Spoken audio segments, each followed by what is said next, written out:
자, 여러분 반갑습니다. 잘 지내셨어요? 오늘은 2과 3과를 통합해서 진행을 하게 될 텐데, 지난번 신약 새로 하신 분들은 처음 불러보셨으니까 베들교가 우리 1절만 다시 한번 불러보고, 그리고 20과 제목 노래도 한번 해보겠습니다. 자, 베들교가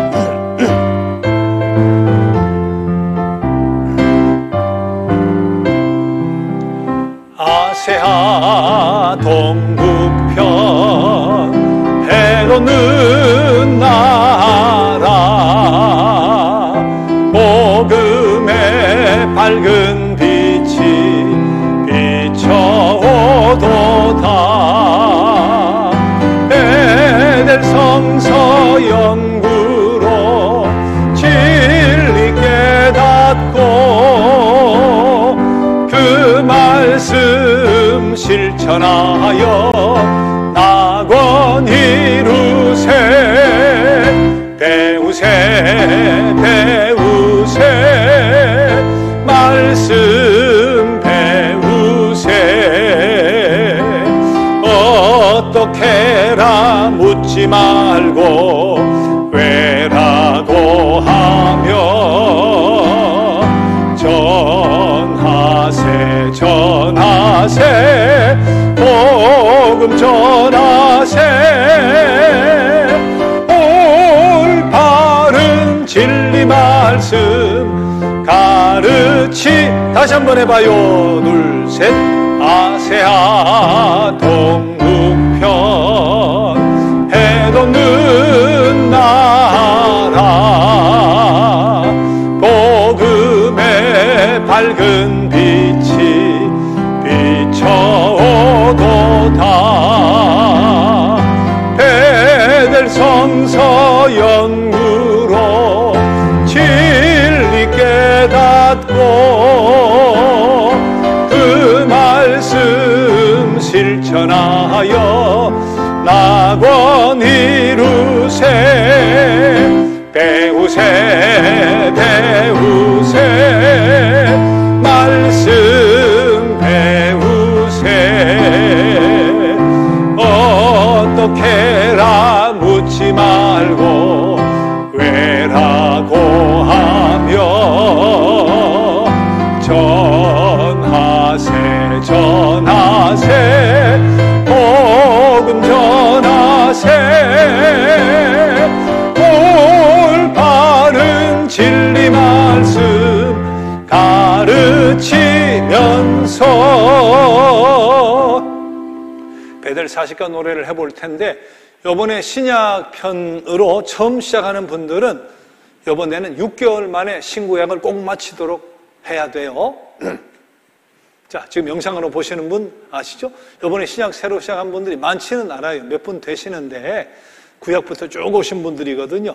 이번에 시작하시는 분들은 구약 신약을 동시에 어쨌든 6개월 만에 해요. 그렇게 해서 다음 아마 한 3월 졸업 때 꼭 같이 졸업을 하도록 그렇게 해보시면 좋겠는데, 시작하시는 분들은 구약 노래를 부를 기회가 잘 없잖아요. 그래서 우리 구약도 부르고 신약도 부르고 40가 노래를 우리 같이 한번 불러보겠습니다.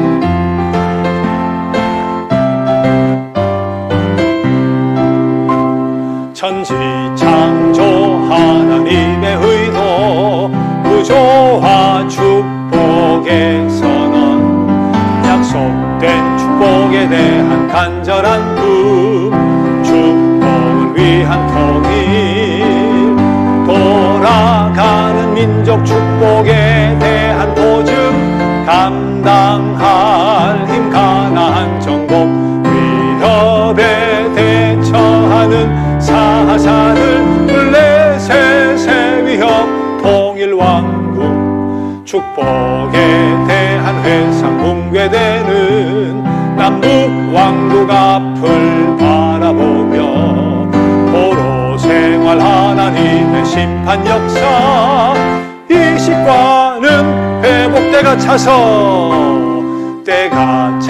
말씀이 육신이 되어 참 사람이신 예수, 목회에 대한 대변 자 예수 선생 예수님 구세주 예수님 어둠에 비친 빈 무덤 주님이신 그리스도 복귀칭이 믿음 데살로니가 전후서 고린도 전후서 교회 디모데 전후서 베드로 전서 거짓 교훈 성화재림 신구약 40과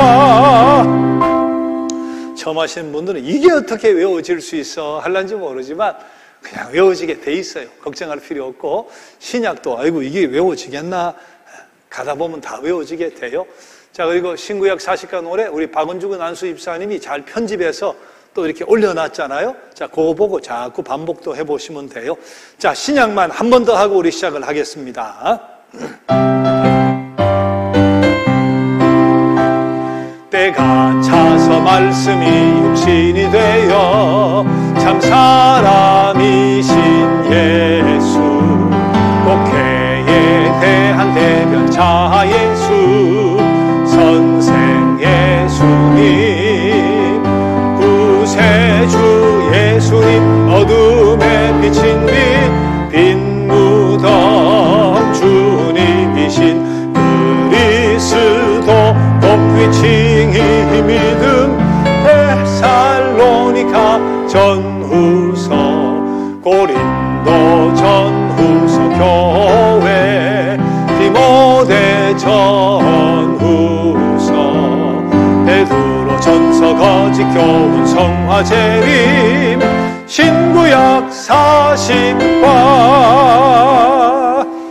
자, 오늘은 임현수 안수 집사님 기도하심으로 시작하겠습니다. 할렐루야. 사랑의 하나님 감사합니다. 거룩한 날 주의 날 주님 전에 나와 하나님 말씀 듣게 하시고 이 시간 때에 따라서 베델 성서로 다시 공부하게 하심을 감사합니다. 하나님 아버지 베델 성서 신약편을 배우게 하신 하나님 성경을 바로 알게 하신 하나님 배우고 익혀 우리의 삶에 적용하여 바르고 올바른 삶의 신자의 삶을 살아가게 하여 주시옵소서. 더욱 성숙해지는 신자로 서게 하사 하나님의 자녀로 살아가게 하옵소서. 배우며 나아갑니다. 이제 시작할 때입니다. 끝까지 포기하고 뒤처지지 않게 하시고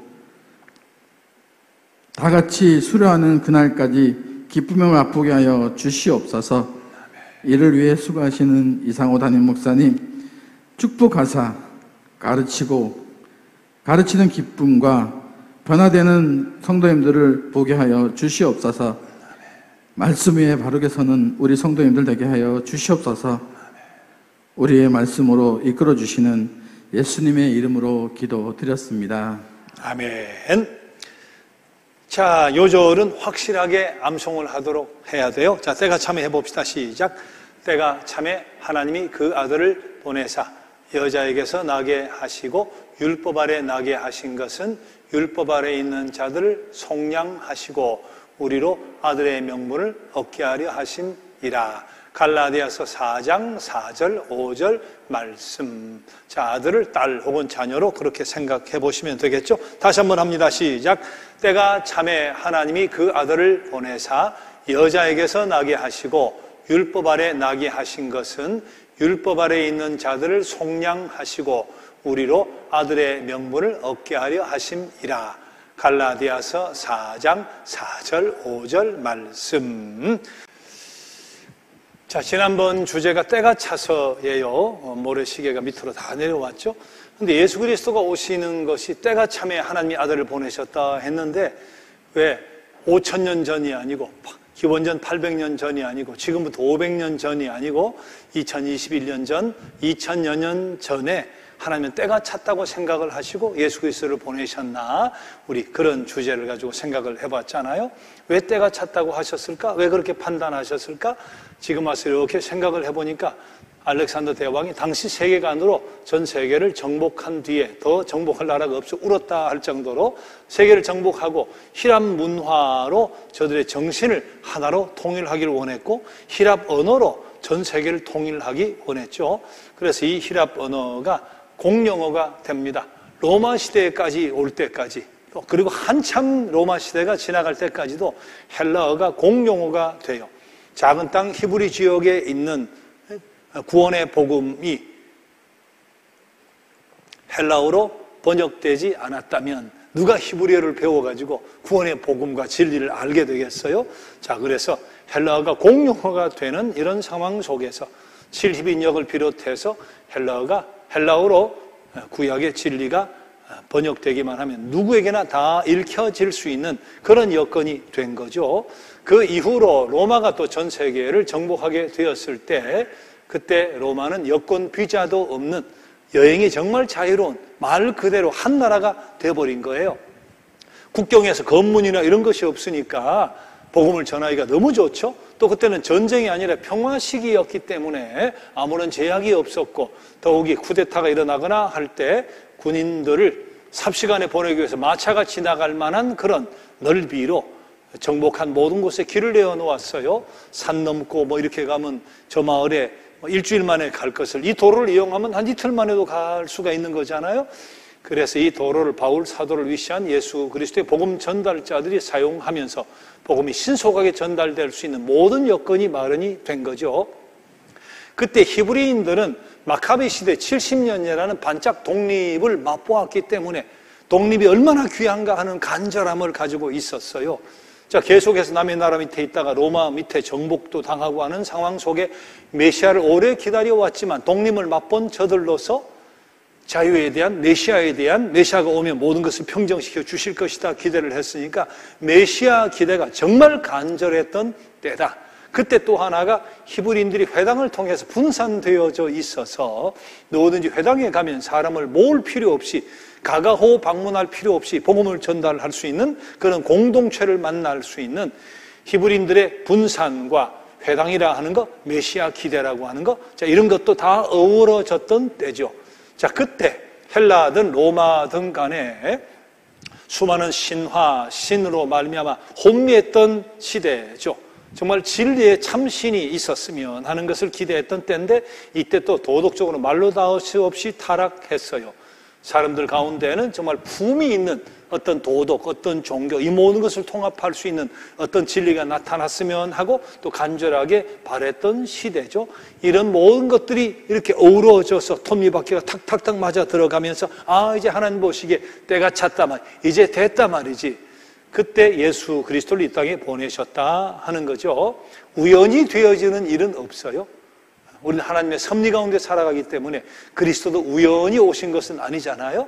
자, 이런 것을 잘 생각하면서 역사도 마찬가지, 내 삶도 마찬가지, 모든 것이 하나님의 때에 이루어진다 하는 그런 마음의 인내, 소망을 가지고 살아가야 되는 또 그런 신앙생활 또한 돼야 되겠죠.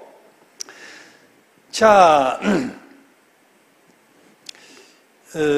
구약을 병행하시는 분들은 그때 가면 또 밑에 설명이 나오고 문자가 나와요. 숙제가 뭡니다 하고 이런 이야기가 나와요. 자, 그때는 숙제를 저에게 내시면 돼요. 구약 하실 분들. 이메일이고 밑에 자막으로 다 나와요. 카톡으로 이렇게 보내시면 됩니다 하면 그때마다 숙제 내시면 돼요. 그렇게 해서 구약을 병행해서 그렇게 꼭 해나가시면 되겠고, 시험은 신약만 칠 거예요. 그러니까 지금 신약 들어와서 6개월 만에 하시는 분은 상 받을 자격은 없어져요. 왜? 구약이 점수가 없으니까. 자, 그것은 양해를 하시고, 그러나 신약만큼은 최선을 다하고 구약도 순서에 맞춰 가시다가 낼 거 내주세요 하면 내고, 요건 외웁시다 하면 외우고 6개월 동안 열심을 한번 꼭 내보시기를 바랍니다. 자, 오늘은 2과 3과를 동시에 하는데 2과 3과를 한마디로 표현하면 예수님의 신성과 인성에 대한 공부다, 그렇게 생각하면 돼요. 말씀이 육신이 되어 말씀이 육신이 되셨다. 그 말씀은 신성이죠. 육신이 되었다, 인성이죠. 참사람이신 예수 3과 참사람, 이게 바로 인성이잖아요. 예수님의 신성과 인성에 대한 공부다 그렇게 생각을 하시면 되는데, 그렇다고 아이고 이건 뭐 너무 딱딱한 거 아닌가 생각할 필요 없어요. 들어보시면 다 피가 되고 살이 되고 은혜가 되리라 생각을 해요. 자, 시작하기 전에 11페이지 여기 한 6째 줄쯤 가서 보면 이름 예수 출생지 베들레헴 하는 거 있잖아요. 그 옆에다가 예수님에 대한 자서전적 소개 그렇게 한번 써보시면 앞으로 복습하실 때도 좋을 거예요. 예수님에 대한 자서전적인 소개. 그래, 예수님이 뭐 이런 가문에서 태어났다, 뭐 형제가 이랬다, 뭐 직업은 목수였다, 자서전적인 소개. 예수님 태어났을 때는 왕이 헤롯 왕이었죠. 헤롯 안티파터 2세, 혹은 성경에 헤롯 왕, 혹은 헤롯 대왕 뭐 이렇게 표현되는 헤롯인데, BC 37년에서 BC 4년까지 통치했어요. 유대 땅의 왕으로 통치를 한 거예요. 헤롯은 유대인은 아니에요. 다윗의 후손 중에 왕이 되어가지고 유대를 다스려야 되는데, 로마의 식민지 밑에 있으니까 로마에서 네가 왕해라 하면 왕이 될 수 있는 거잖아요. 그래서 유대인이 아니에요. 아버지는 이두메, 에돔 족속이에요. 어머니는 나바테아인이에요. 부인은 유대인이었는데 부인도 결혼을 6번이나 했어요. 그러니까 헤롯은 유대인이 아니다 말이지. 그런데 왕이 된 거예요.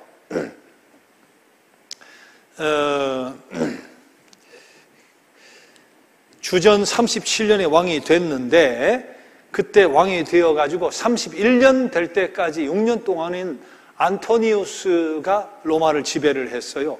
자, 그러다가 정권이 바뀌어요. 옥타비아누스가 정권을 갖게 되는데, 참 뭐 번뜩이는 지혜라고 할까, 교활하다고 할까, 그때 유대 왕관을 가지고, 왕이 바뀌었으니까 옥타비아누스 앞에 가가지고 왕관을 탁 내려놓고 무릎을 꿇고 나를 처벌해 주시오, 그렇게 이야기를 했다는 거예요. 자, 그때 옥타비아누스가 헤롯을 용서하고 왕관을 다시 씌워주고 네가 계속 왕하라. 그래서 안토니우스, 그 다음에 옥타비아누스, 그렇게 2대에 걸쳐서 왕 노릇을 하게 되는데 BC 4년에 죽습니다. 사실 우리가 AD BC를 기원전 0년으로 이렇게 따지는데, 우리 예수님이 태어나가지고 애국으로 피난 갔다가 헤롯이 죽었다는 소식을 듣고 돌아오잖아요.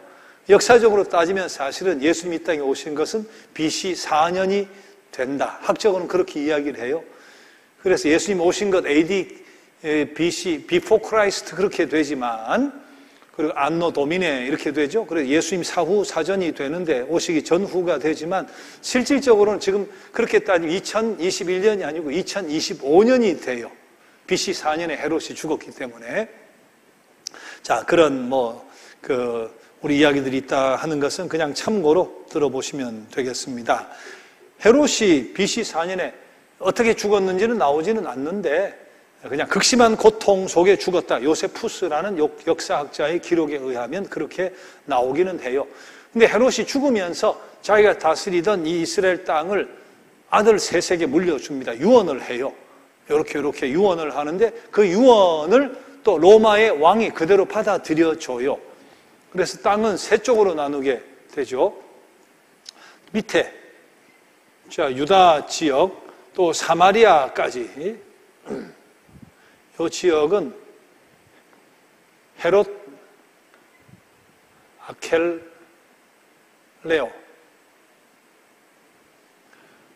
그 사마리아 위쪽에 갈릴리가 있죠. 갈릴리, 이두메, 이것은 헤롯 안디바. 그 다음에 요단강이 이렇게 있으면 요단강 동표 쪽을, 요단강 동편을 헤롯 빌립은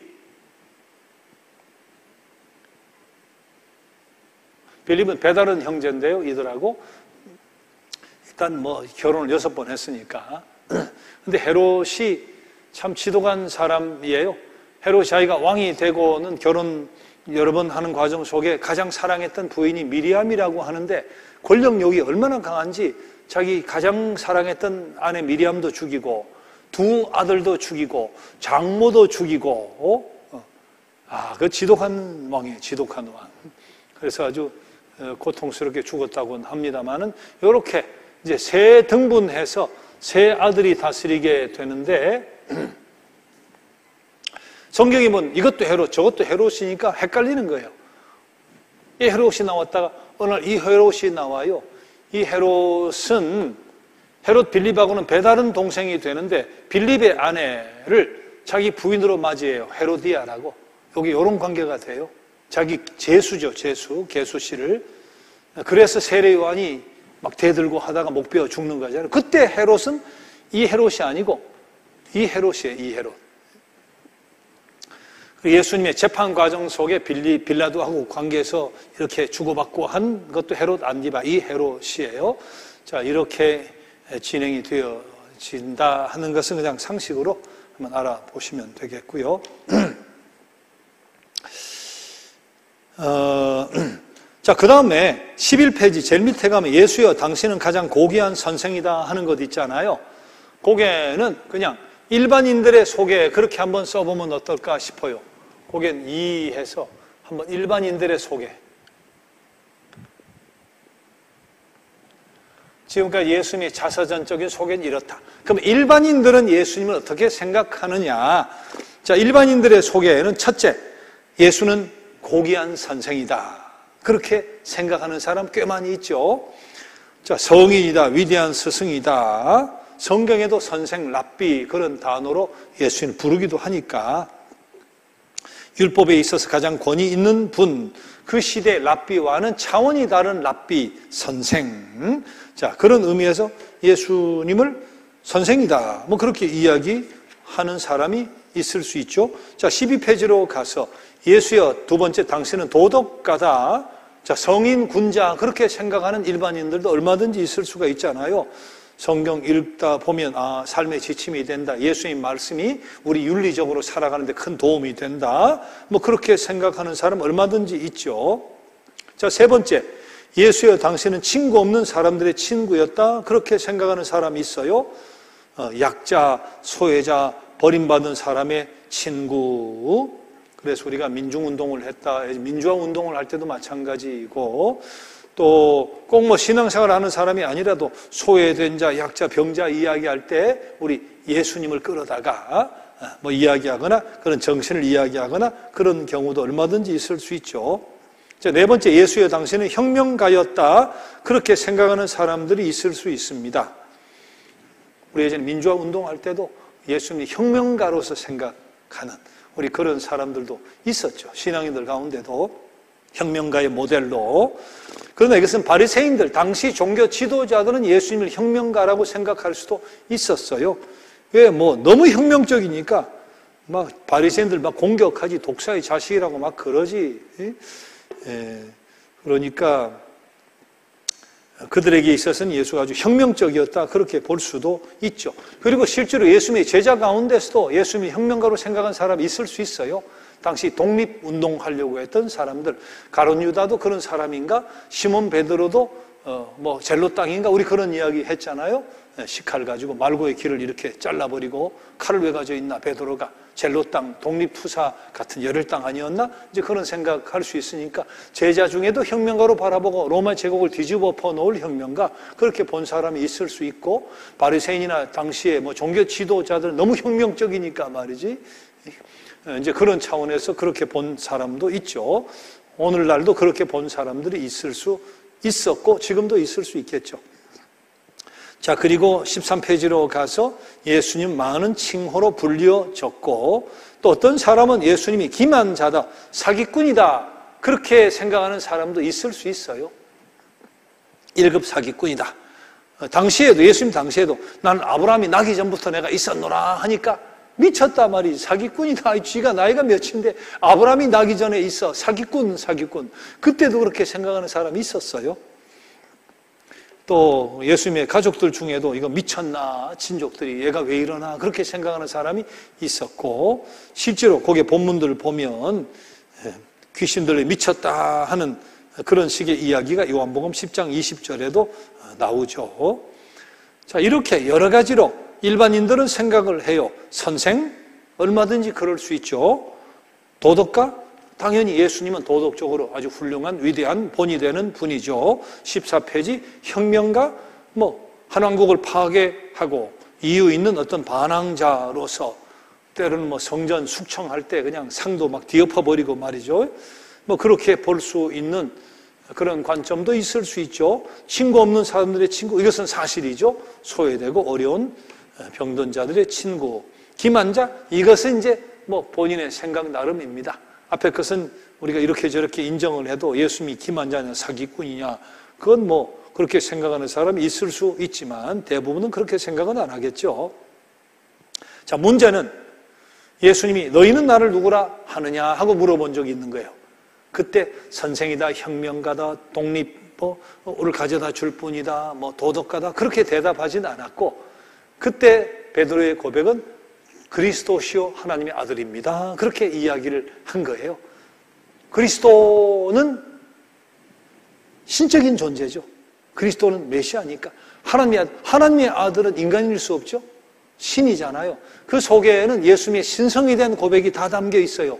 주님은 그리스도입니다. 하나님의 아들입니다. 하고 예수님의 신성에 대한 고백이 그 속에 담겨져 있는데, 요한복음에 의하면 요한복음 1장 1절 뚜껑을 열면 태초에 말씀이 계시는데, 그 말씀이 하나님과 함께 계셨다가 그 말씀이 이렇게 이 땅에 왔는데, 나중에 1장 14절로 넘어가면 결국은 그 말씀이 진리인데 나중에 그 말씀이 예수 그리스도다, 그렇게 되는 거죠.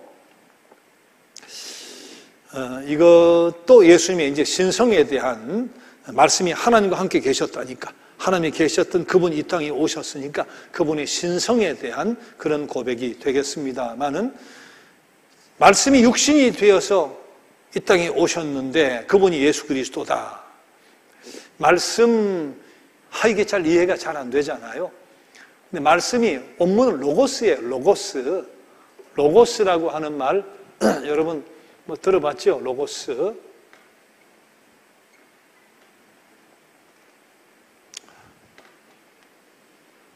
자, 헬라말 원문으로는 이렇게 되겠습니다만, 로고스를 우리가 말씀을 하고 번역을 하는데, 로고스를 번역하다 보니까 말씀이라고 번역을 한 것이지 원래의 로고스의 의미는 그런 거하고는 달라요. 우리가 이해하는 로고스고. 자, 로고스 화면에 한번 보시면 기원전 6세기의 에베소의 철학자 헤라클레이토스가 로고스란 말을 쓰고 제일 먼저 사상적으로 체계화했다고 알려지는데, 자, 로고스가 뭐냐? 제우스를 위시한 신들도 어찌할 수 없는 만물을 지배하는 우주 법칙. 우리가 생각하는 말씀하고는 달라요. 원래 로고스가 체계화됐을 때 만물을 지배하는 우주 법칙이다. 그게 로고스였어요. 자, 만물을 지배하는 우주 법칙. 자, 4세기에서 3세기에 걸쳐 살았던 제논이라고 하는 사람의 가르침을 받은 스토아 학파도 로고스를 정의를 했어요. 로고스가 섭리, 자연, 신과 우주적인 영혼, 로고스를 저렇게 표현을 해서 이해를 했다는 거예요. 섭리, 신과 우주적인 영혼. 우리가 생각하는 말씀하고 개념이 다른 거예요. 원래 로고스라는 것의 의미가. 자, 주 1세기 유대인의 철학자인 알렉산드리아의 필론이라고 하는 사람은 로고스가 신과 우주를 매개로 하고 창조를 수행하고 신의 존재를 믿게 하고 따르게 하는 그런 역할을 하는 것이 로고스다, 그렇게 설명을 했어요. 즉 로고스가 신과 세계의 중간자고 신의 아들이다. 신과 세계의 중간자, 중간 매체로 신의 존재를 믿게도 하고 따르게도 하는 신의 아들, 이게 로고스였어요. 그런데 요한이 왜 이런 단어를 썼을까? 원어는 로고스가 육신이 됐다, 이렇게 돼 있단 말이에요. 요한복음은 기원 후 한 96년경쯤 쓰여진 것으로 알려지거든요. 에베소에서 쓰여졌어요. 로고스란 이 개념을 제일 먼저 철학화, 시스템화한 것이 에베소의 철학자 헤라클레이토스예요. 요한복음이 에베소에서 쓰여졌어요. 에베소가 로마, 알렉산드리아, 에베소, 당시 로마가 지배하는 제일 큰 3대 도시 중에 하나였어요. 자, 거기에서 복음을 전해야 되는 거잖아요. 헬란말로 글을 써서 복음이 전해지게 해야 되는데 우리가 복음을 잘 알아듣게 설명을 해야 되잖아요. 근데 그 당시에 로고스 하면 그 사람들은 관념이 있어요. 아, 로고스 알지? 만물을 지배하는 우주 법칙, 신의 섭리 같은 거, 신과 인간의 어떤 매개체, 신을 믿고 따르게 하는 그런 역할을 하는 신의 아들. 자, 그런 로고스가 계셨는데 그 로고스가 육신이 입고 이 땅에 왔다 하고 복음을 설명하는 거예요. 우리는 그것이 잘 이해가 안 되지만 그 당시 로고스에 익숙한, 그 개념에 익숙한 사람들은 이 말씀이 확 다오죠. 저 사람들의 옷을 빌려가지고, 당시에 저 철학의 개념의 옷을 빌려가지고 복음을 설명하려고 로고스라고 사용한 것이지 우리처럼 말씀이란 개념으로 사용한 것은 사실은 아니다, 그렇게 봐야 되는 거예요. 신과 세계의 중간자, 신의 아들, 우주를 지배하는 우주 법칙이 하나님하고 같이 있었는데 그 로고스가 이 땅 육신 입고 왔어. 그게 아버지의 독생자의 영광이고 진리인데 그분이 바로 예수 그리스도야. 그분이 십자가에 달려 돌아가시고 부활하셨어. 로고스 개념과 연결 속에서 진리신 예수 그리스도를 설명하려고 그 개념을 도입한 것이다, 그렇게 보시면 되겠습니다. 하지만 어쨌든 우리가 신구약 성서를 봤을 때 하나님의 자신을 계시하는 것은 말씀으로 계시하잖아요. 제가 구약에도 여러 번 말씀드리지만 세상의 모든 종교는 눈의 종교에 신상이 다 있어요. 우상 신이 다 있어요. 나무에 가서 빌든지 불상이 있든지 신이 다 있잖아요. 그런데 하나님은 절대로 우상을 만들지 말아라, 아주 경멸합니다. 우상 만드는 거 하나님 굉장히 싫어하세요. 그러면 눈으로 보는 종교가 아니잖아요. 그래서 기독교 여호와 종교는 귀의 종교다. 귀의 종교, 말씀의 종교다. 모든 뜻을 말씀으로 표현해요. 말씀으로 천지를 창조했잖아요. 말씀으로 다스리시잖아요. 그리고 하나님을 우리가 뭐로 알아요? 말씀으로 알게 되는 거잖아요. 자, 그런 의미에서 예수님을 소유한다고 하는 것은 말씀을 가진 거예요. 예수님 소유한다는 것은 단순히 믿는 것 이상이에요. 말씀을 가지는 거예요. 말씀에 무지하면서 예수님의 소유했다, 예수님을 소유했다, 그렇게 이야기할 수는 없어요. 우린 귀의 종교, 말씀의 종교이기 때문에, 그래서 우리가 말씀을 소유해야 된다. 말씀을 바로 알고 말씀의 능력과 위력이 어떠한가 하는 것을 바로 알아야 예수님을 소유하는 것이 된다 하는 것을 알아야죠. 자, 제가 나누어 드린 프린트물을 한번 보세요.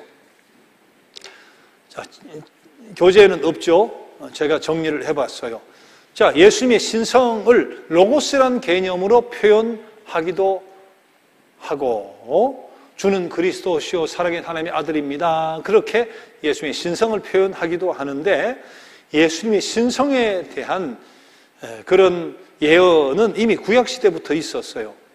그리고 이것 때문에 예수님의 신성과 인성에 대해서 사람들이 삼위일체라고 하는 그런 고백에까지 이를 수밖에 없게 된 이유가 바로 여기 있게 되는 건데, 자, 이사야 9장 6절 같이 한번 읽어봅시다. 시작. 이는 한 아기가 우리에게 낳고 한 아들을 우리에게 주신 바 되었는데 그의 어깨에는 정사를 메었고 그의 이름은 기묘자라 모사라 전능하신 하나님이라 영존하시는 아버지라 평강의 왕이라 할 것임이라. 한 아기가 누구겠어요? 예수 그리스도. 낳고, 이사야가 기원전 몇 세기의 인물이라고? 기원전 8세기. 아모스, 호세아, 이사야, 미가가 예수님 오시기 800년 전인데 한 아기가 낳고 했는데 그때 안 낳았잖아요.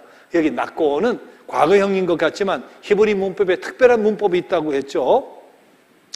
아직 오지 않았는데 이거는 온 것 이상으로 너무 특별할 때, 그때는 미래형보다 더 확실하게 강조하기 위해서 이렇게 낳고 완료 형식으로 쓰는 독특한 문법이 있어요. 우리 문법이 맞지는 않죠. 한 아기가 우리에게서 날 것이고 해야 되는데 날 것이 틀림이 없고 완벽하고 그것보다 더 강조할 때는 이미 이미 나신 것으로, 이미 이루어진 것으로 표현하는 독특한 문법이다. 그렇게 생각하면 돼요. 자, 이것은 틀림없이 이루어질 진실이다 하는 건데, 한 아기가 예수 그리스도다 하는 것은 명확하잖아요. 근데 그의 이름은 기묘하고 모사고, 근데 놀라운 것은 그분이 전능하신 하나님이래요. 영존하시는 아버지래요. 구세주다 그래 버렸으면 우리가 이해가 너무 쉬운데, 아기가 나는데 그 아기가 나중에 또 예수님으로, 예수 그리스도로 오셨는데 그분이 전능하시는 하나님이라잖아요. 영존하시는 아버지라잖아요. 이게 도대체 뭐냐? 이게 어떻게 되는 거냐? 우리 이런 구조가 우리는 없잖아요. 아버지는 아버지, 아들은 아들, 마음은 서로 통해 하나는 될 수 있지만 이게 어떻게 가능해요? 그분이 하나님이라는데. 자, 여기에서 나중에 삼위일체라고 하는 그런 신학적인 용어가 나오게 됩니다. 일단 예수님의 신성에 대한 그런 메시지가 있죠. 미가 5장 2절도 마찬가지예요. 베들레헴에서 이제 다스릴 자가 너에게 온다. 바로 예수 그리스도가 베들레헴에서 태어나시잖아요. 근데 그의 근본은 상고의 영혼에 있다. 이건 뭐예요? 창조된 것이 아니라는 거죠. 영원, 오실 메시아, 베들레헴에 태어날 메시아는 영원부터 계신 분이다. 중간에 낳아주고 태어나고 만들어주고 한 것이 영원부터 계신 분이다. 그러니까 이건 뭐예요? 신성이죠. 영원부터 계신 분. 피조물이 아니다. 자, 주님 스스로도 내가 아브라함 나기 전부터 나를 본 자는 아버지를 보았다 하고 그런 식으로 스스로 자신이 하나님이다, 아버지다, 아버지와 일치다 하는 것을 여러 가지 경우를 통해 말씀해 주셨고요. 자, 그 다음 제자들의 고백을 한번 봐요. 요한복음 1장 아까 봤죠? 태초에 말씀이 계시는데 말씀은 곧 하나님. 함께 계시기도 했지만 말씀이 곧 하나님이래요. 근데 하나님인 말씀이 이 땅에 오셨대요. 그분이 예수님이니까 그분은 곧 또 하나님이 돼버리잖아요. 이게 그리스도의 신성이죠. 골로새서를 보면 그는 예수 그리스도를 지칭하는 겁니다. 하나님의 형상, 거기까지 우리가 이해가 돼요. 우리도 하나님의 형상을 닮았으니까. 근데 피조물보다 먼저 나신, 그래요. 우리 모든 피조물보다 먼저 나셨다. 그것까지 이해가 될 수 있는데 만물이 그에게서 창조되되 그렇게 되어 있어요. 우린 창조는 하나님이 하셨잖아. 그렇게 생각하지만 그에게서 만물이 창조됐대요. 그러니까 성부 하나님이 만물을 창조하실 때 예수 그리스도도 그때부터 같이 계시면서 함께 창조 사역에 동참하셨다는 이야기가 되는 거란 말이에요. 요한복음 28장 도마가 나는 예수님 못 믿어. 부활하신 것을 도마만 없었어요. 나는 못 믿어. 만져봐야 되지. 무슨 소리야. 그때 도마 앞에 딱 나타나시는 거 만져봐라 말이지. 그때 도마가 풀썩 주저앉으면서 한 고백이 나의 주님이시오. 여기까지 우리가 이해가 너무 잘 되죠. 우리의 주님. 나의 주님이시오. 그 다음 뭐예요? 나의 하나님이시니라. 이게 지금 헷갈리는 거예요. 주님이면 주님인데 하나님이래요. 자, 빌립보서 2장 보면 그는 근본 하나님의 본체인데 하나님과 동등하신 분이래요. 근데 그거를 취하지 않으시고 이 땅에 오셨다는 거죠. 하나님과 동등하시대요. 요한일서 5장 20절 보니까 그의 아들 예수 그리스도 안에 있는데 예수 그리스도는 참 하나님이시요 영생이라는 거예요. 예수님이 하나님이래요. 히브리서 1장도 마찬가지입니다. 이 아들을 만유의 상속자로 세우시고 그로 말미암아 모든 세계를 지으셨대요. 그로 말미암아 예수님으로 말미암아 모든 세계가 지어졌대요. 디도서 2장 디도가 고백합니다. 예수 그리스도의 영광이 나타나심을 하고 예수 그리스도를 꾸미는데 구주 예수 그리스도, 그것까지 우리가 너무 쉽게 이해가 잘. 구주 예수 그리스도. 근데 구주 앞에 뭐가 붙었어요? 하나님 구주 예수 그리스도래요. 이게 동격이잖아요. 하나님이 구주고 구주가 예수고 예수가 그리스도고 그리스도가 하나님이고. 자, 이런 관계를 설명할 방법이 없는 거예요. 인간의 언어로. 인간은 그런 구조가 없으니까. 그래서 삼위일체라고 하는 용어를 성경에는 없지만 고심하다가 신학자들이 그런 식으로 표현을 하게 된 거죠. 자, 제가 이런 기회 있을 때마다 말씀드리고 헌신자반에서도 이야기 드리고 했지만 변신술이 아니에요. 변신술은 뭡니까? 도사가 얍해서 여자가 됐다가 얍해서 늑대가 됐다가 그건 변신술이에요. 옛날엔 그런 생각한 사람 지금도 있을까? 하나님이 얍해서 예수님으로 이 땅에 오셨다가 얍해가지고 성령님으로 오시고 그건 변신술이에요. 근데 성경을 잘 보면 성부, 성자, 성령은 한 분이 변신해 가시는 것이 아니라 세 분이 동시에 존재하고 계세요. 우리 지금까지 본 것도 그렇잖아요.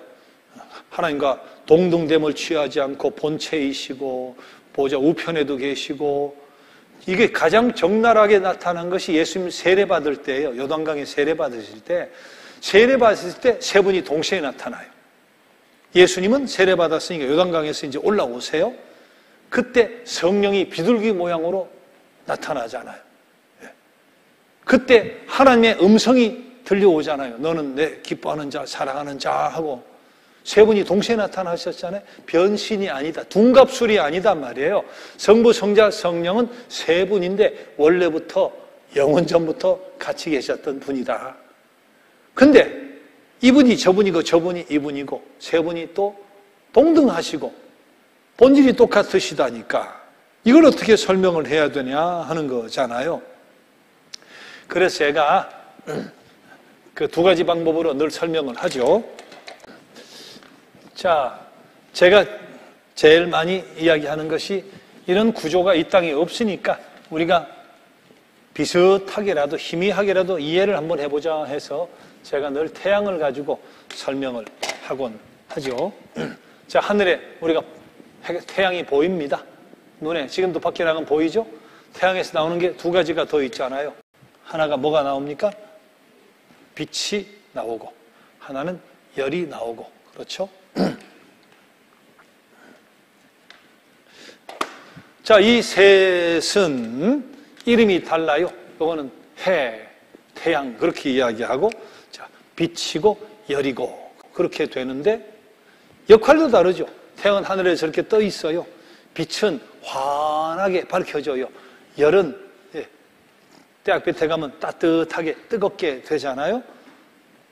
자, 그러나 중요한 것은 틀림없이 이름이 다르고 역할이 다른데 이게 분리가 가능하냐? 분리가 가능하냐?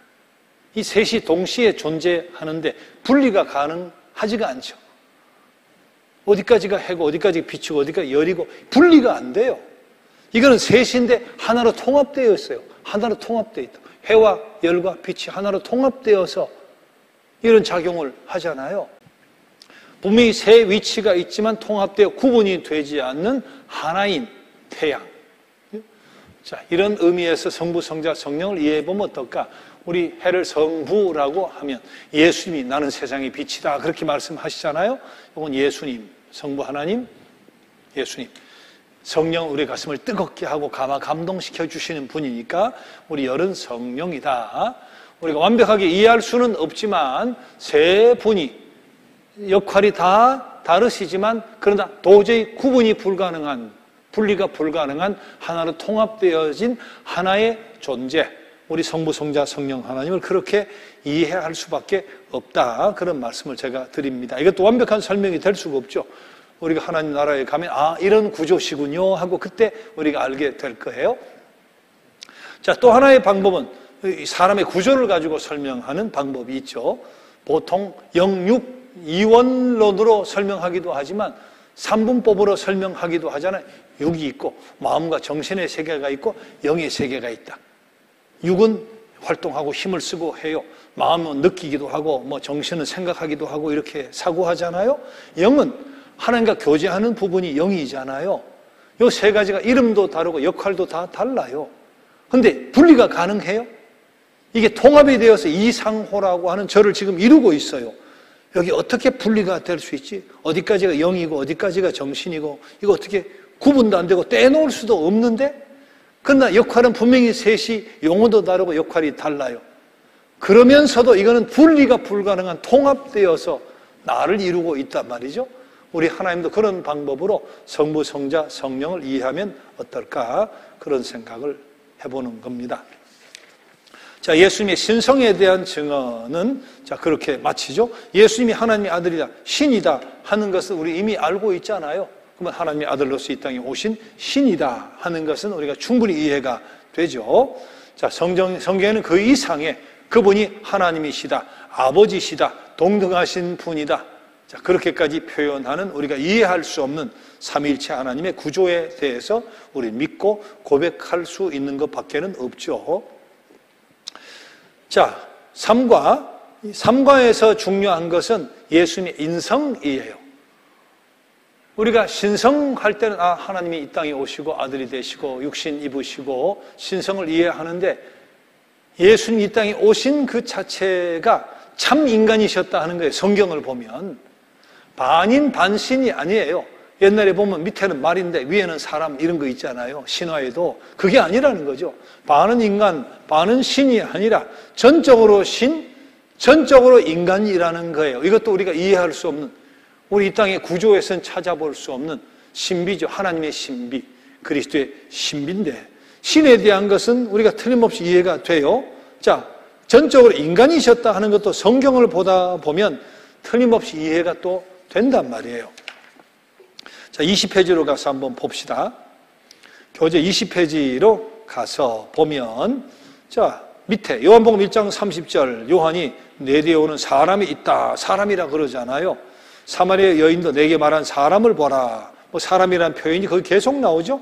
38년 된 병자도, 또 뭐 유대인도, 예수님의 형제도, 유대인들도, 무리들도, 대제사장과 바리새인들의 하속들도 그 사람이 말하는 것처럼 말하는 사람 이때까지 없었나이다. 예수님 사람이에요. 누가 봐도 사람이에요.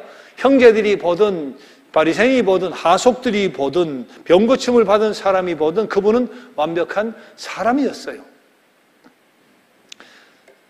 자, 그것은 21페이지 성경의 내용을 보면 더 분명하게 알 수 있죠.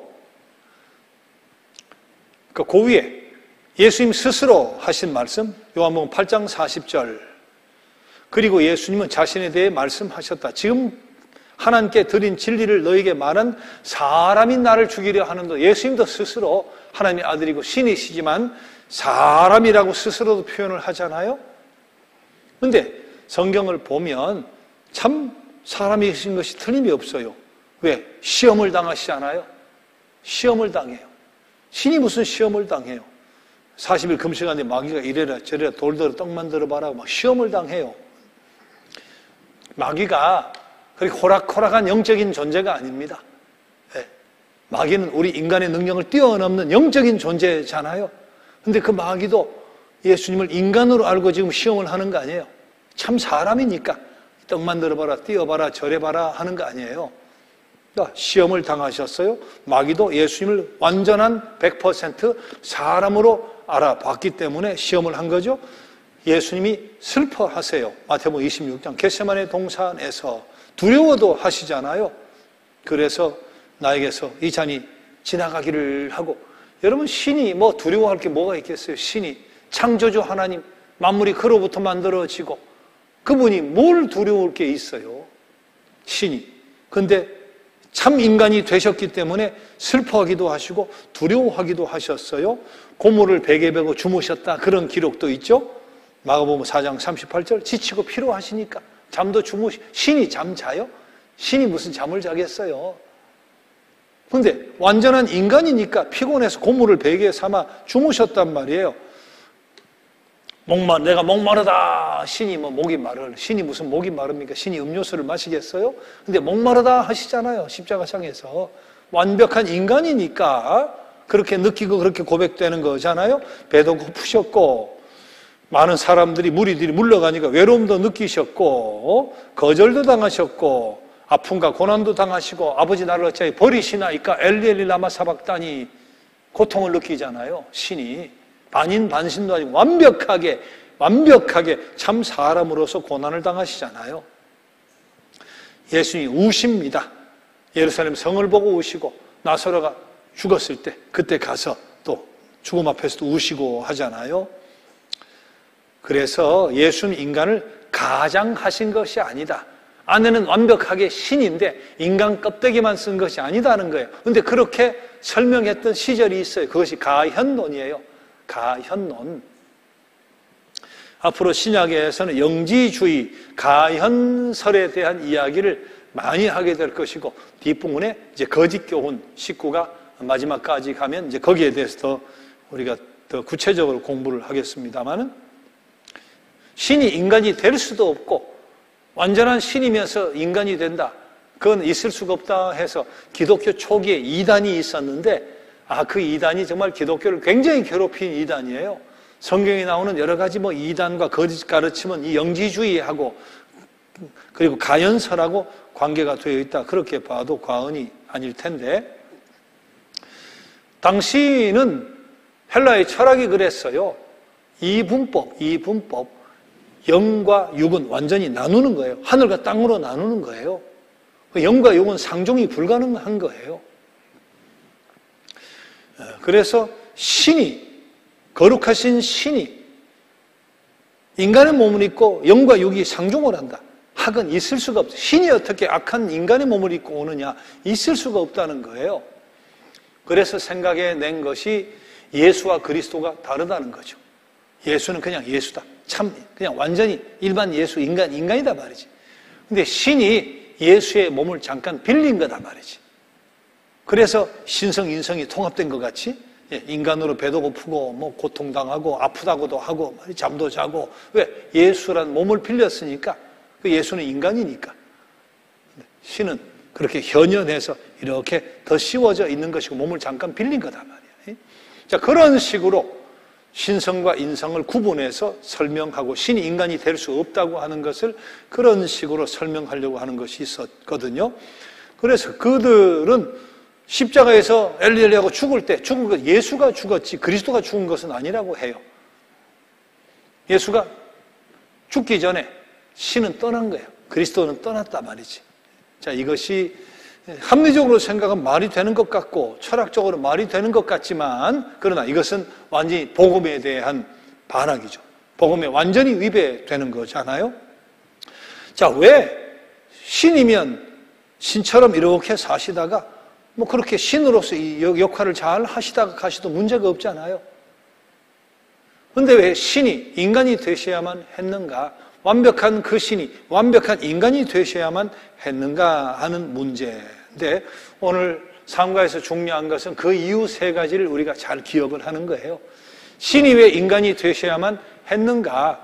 왜 참 인간이 되어야만 했는가? 가현놈같이 가짜로 현연해서 이렇게 뒤집어 쓰듯이 몸을 잠깐 빌린 것도 아니고 왜 완벽한 신, 이 신 그분이 완벽한 참 사람이 되셔야만 했는가 하는 것에 대한 공부를 우리가 해야 되고 이 정리가 잘 돼 있어야 돼요. 이 세 가지 1, 2, 3번 다른 누가 이 1, 2, 3번을 가르치는 분들이 있는지는 모르겠어요. 근데 저는 이 세 가지로 설명을 합니다. 자, 신이 인간이 되신 이유 예수님이죠. 참 하나님이신 예수 그리스도가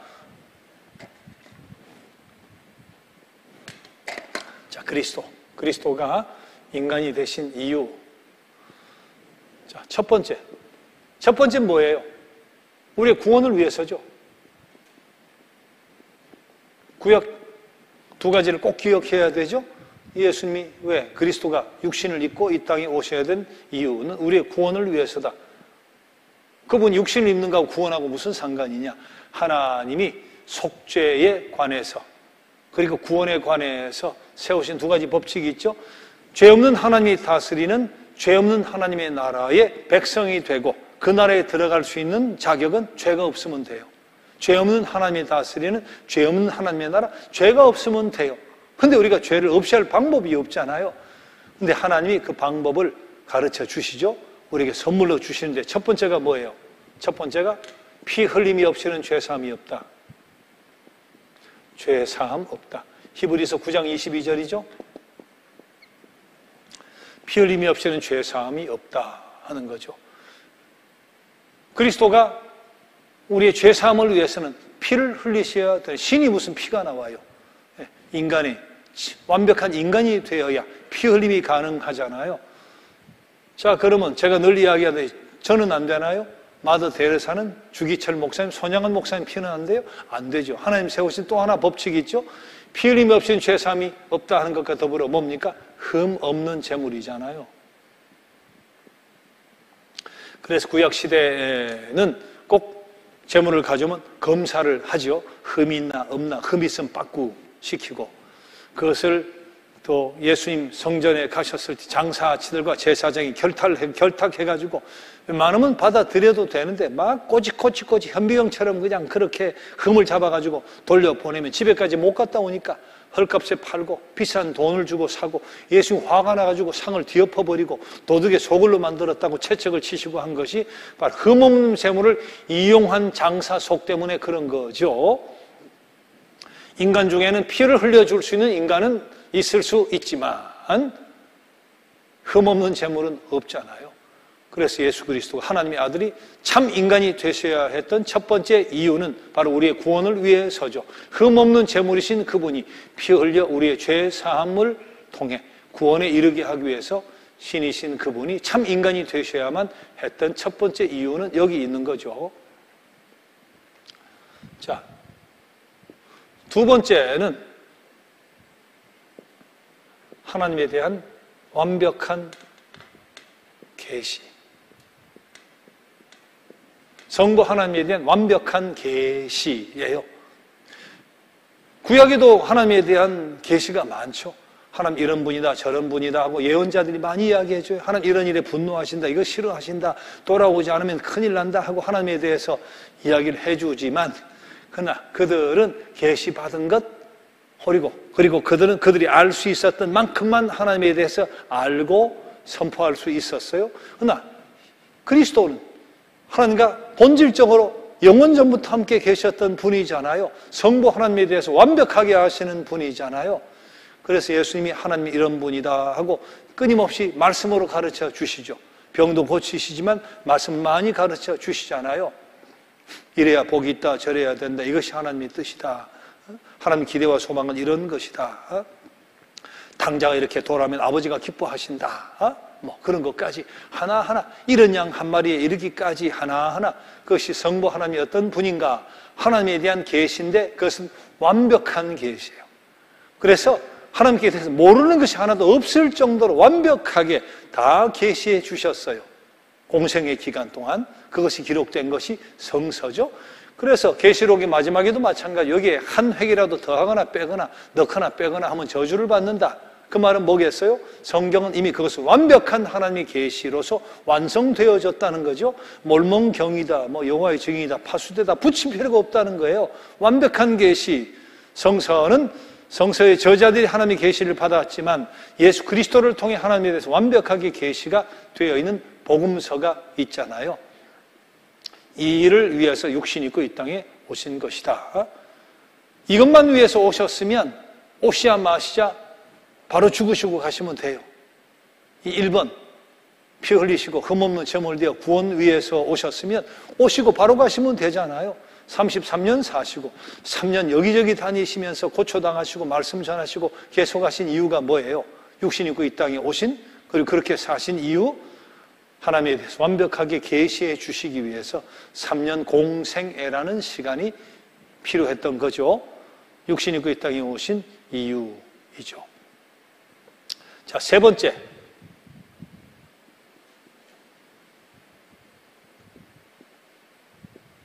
사람이 어떻게 되어야 하고 될 수 있는가?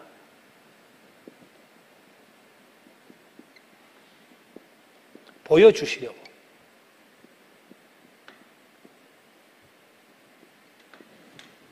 인간이 어떻게 되어야 하고 될 수 있는가를 보여주시려고.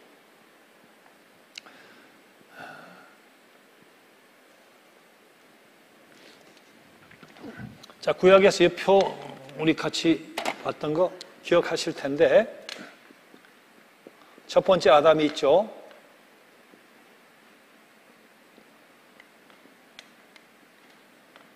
첫 번째 아담, 두 번째 아담이 바로 예수 그리스도잖아요.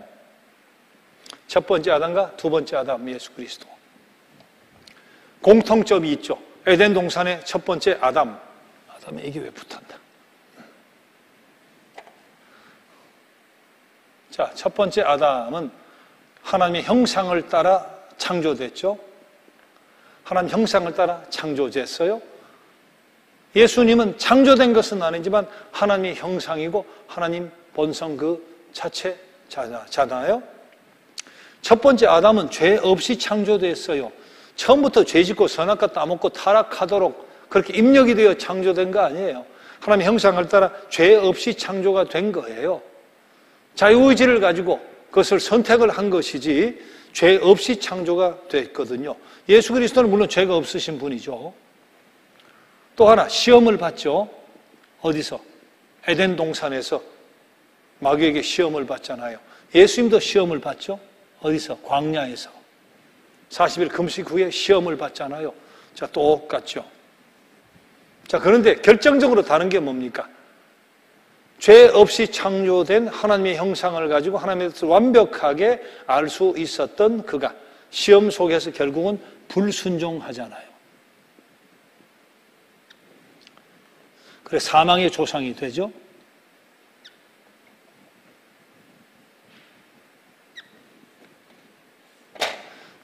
자, 우리 예수님은 하나님과 본체시고 죄가 없으시고 그러나 시험을 똑같이 받아요. 그런데 예수님은 순종하시잖아요. 이 순종은 쉽게 된 게 아닙니다. 예수님 갈등 많이 하신 거 알죠? 겟세마네 동산에서 이 잔이 내게서 지나가게 하옵소서, 땀방울이 핏방울이 되게 3번씩이나 간절히 기도하고 졸고 있는 제자들에게 서운해가지고 조고 있느냐, 졸고 있느냐, 자고 있느냐, 육신이 이렇게 약하냐, 날 위해 기도해달라고 했는데 기도도 안 하고 있느냐 말이지. 쉽게 순종한 거 아니에요. 예수님도 갈등이 많았어요.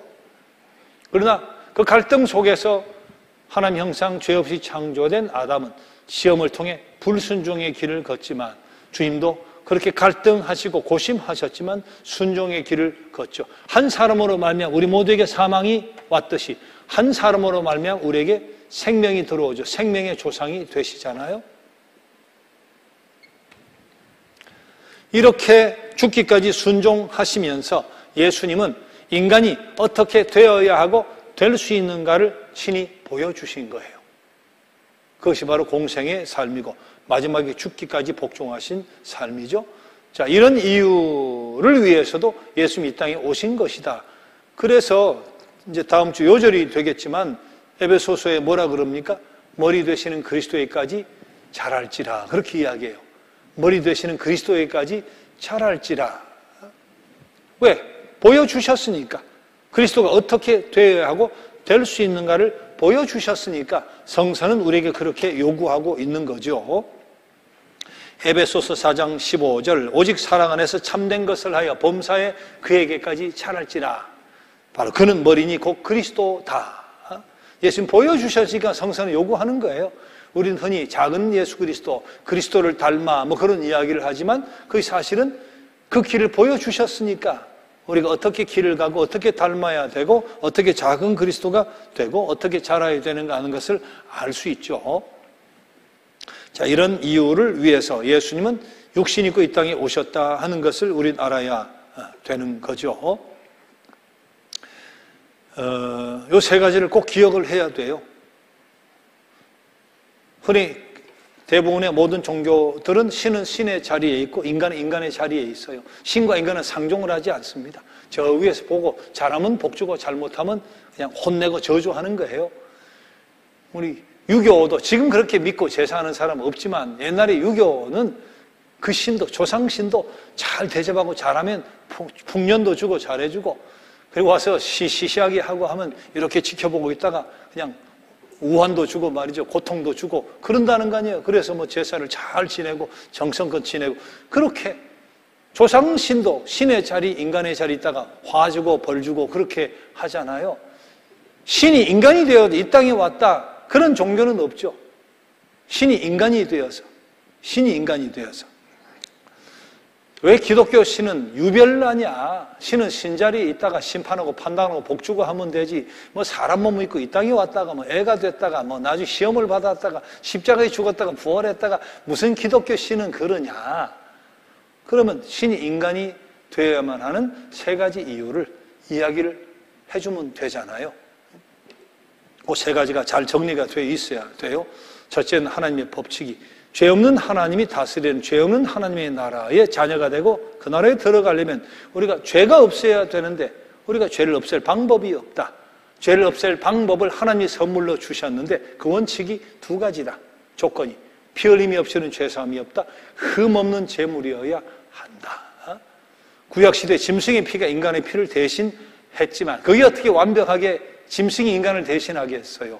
그러나 철저히 예수 그리스도는 하나님의 원리에 따라 신이신 그분이 참 인간이 되셔서 죄 없는 그분이 흠 없는 어린 양 되셔서 속죄의 피를 흘려주신 그 사건으로 말미암아 우리가 바로 죄 문제를 해결하게 되고 죄 없는 하나님의 백성이 될 수 있게 되는 거죠. 이 일을 위해서 참 인간이 되셨어야만 한다.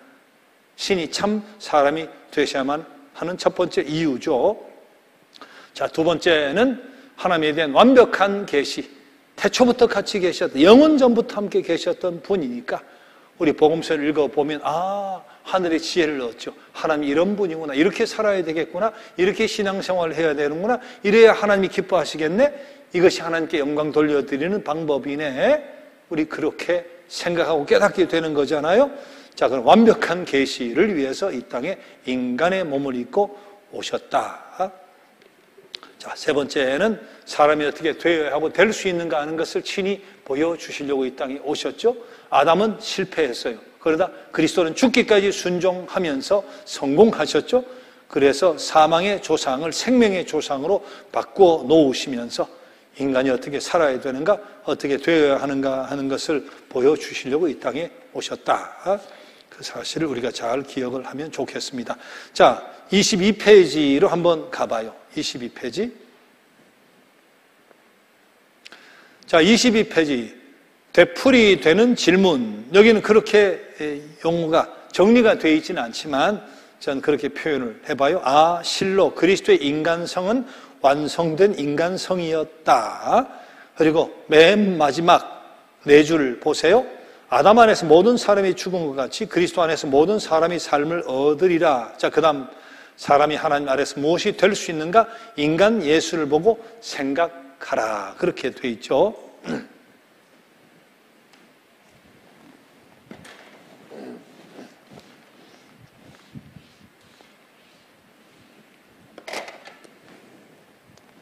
저 사람을 보라.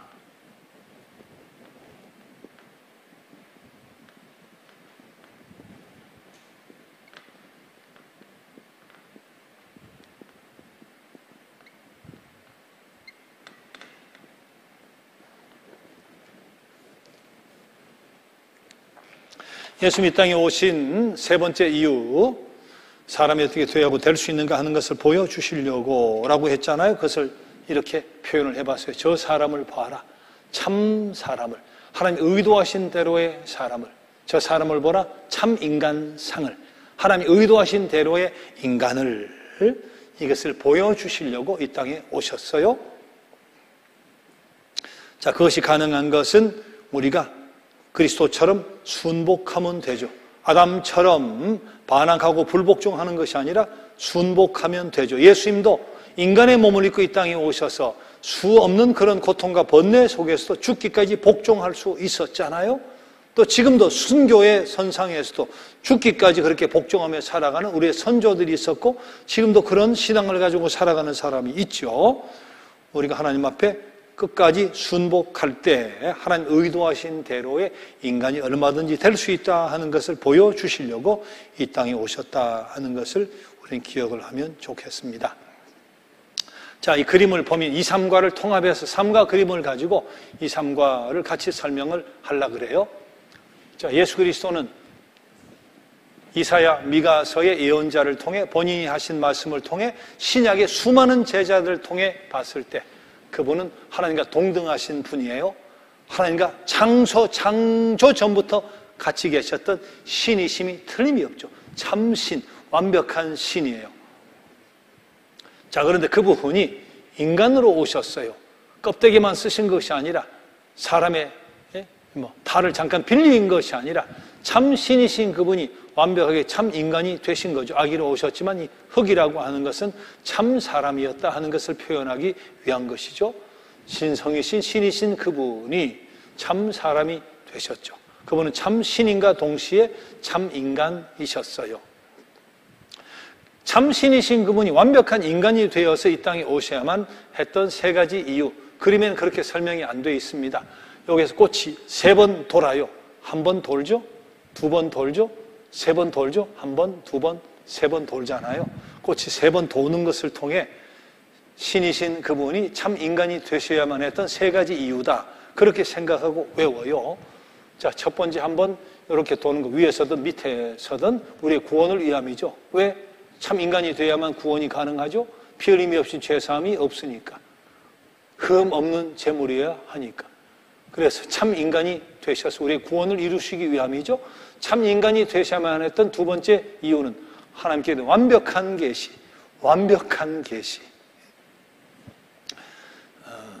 인간의 언어로 하나님에 대해서 완벽하게 계시해 주시기 위해서 이 땅에 오셨고 그 말씀들이 복음서에 실려져 있어서 우리는 더 이상의 복음이 필요 없을 정도로 완벽하게 하나님을 알 수 있도록 하나님의 뜻과 섭리와 목적에 대해서 하나님이 누구신가에 대해서 완벽하게 계시해 주셨죠. 이 일을 위해서 오신 것도 인간의 몸을 입고 오신 두 번째 이유가 된다. 자, 세 번째, 한 번 더 돌아가는 것은 사람이 어떻게 되어야 하고 될 수 있는가 하는 것을 친히 보여주시려고 이 땅에 오신 거죠. 그 방법은 뭡니까? 그 방법은 무릎을 꿇으셨잖아요. 친히 복종하심으로, 죽기까지 복종하심으로. 겟세마네 동산에서 쉬운 길이 아니었잖아요. 뿐만 아니라 재판정에서 뿐만 아니라 제자들로부터 여러 가지 서운도 있고 무리들이 왔다가 떠나기도 하고, 그러나 그 모든 것 속에서 끝까지 죽기까지 하나님의 뜻에 순복하심으로 이 세 가지 뜻을 이루신 거죠. 이건 하나님 형상이라고 하는 뜻이겠지만 이거 신성 속에 포함되어 있다, 그렇게 보면 되겠습니다. 그분은 완벽한 하나님이셨죠. 완벽한 신성을 가지신 분이신 그분이 인간의 몸을 입고 참 인간이 되셨습니다. 자, 그분은 세 가지 이유로 참 인간의 몸을 입고 참 인간이 되신 거죠.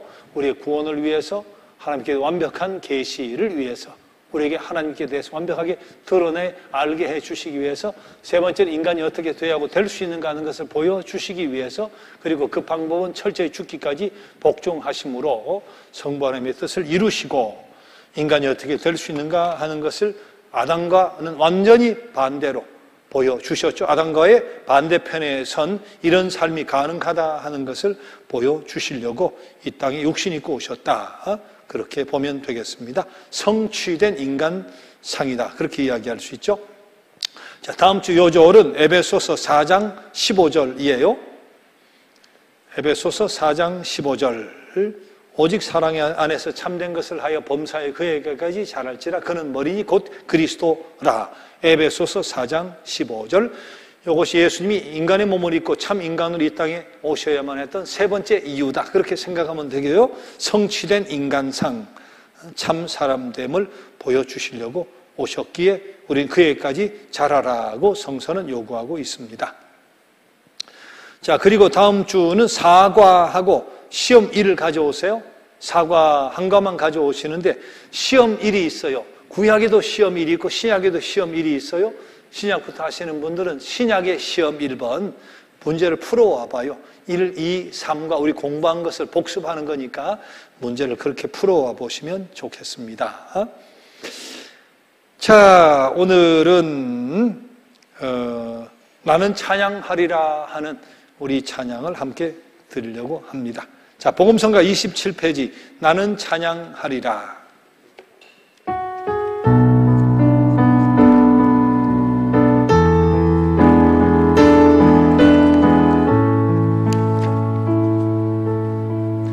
나는 찬양하리라 주님 그 이름 찬양 예수 크신 주 이름 나 찬양하리라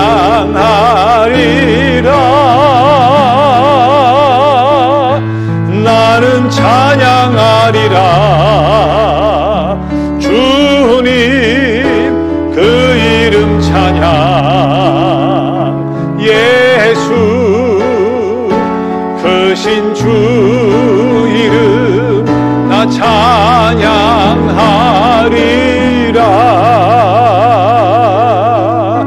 나는 영광 돌리리 주께 영광의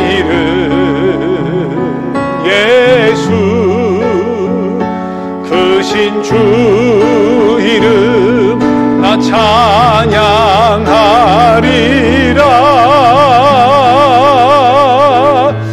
나는 영광 돌리리 주께 영광의 이름 예수 크신 주 이름 나 찬양하리. 다시 한번 나는 영광 돌리리. 나는 영광 돌리리 주께 영광의 이름 예수 크신 주 이름 나 찬양하리라.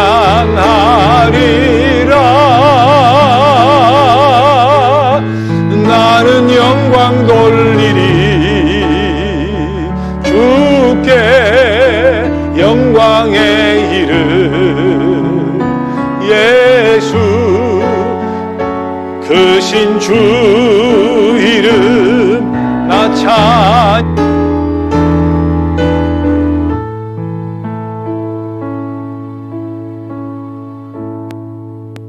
그가 또 끝이 났어요?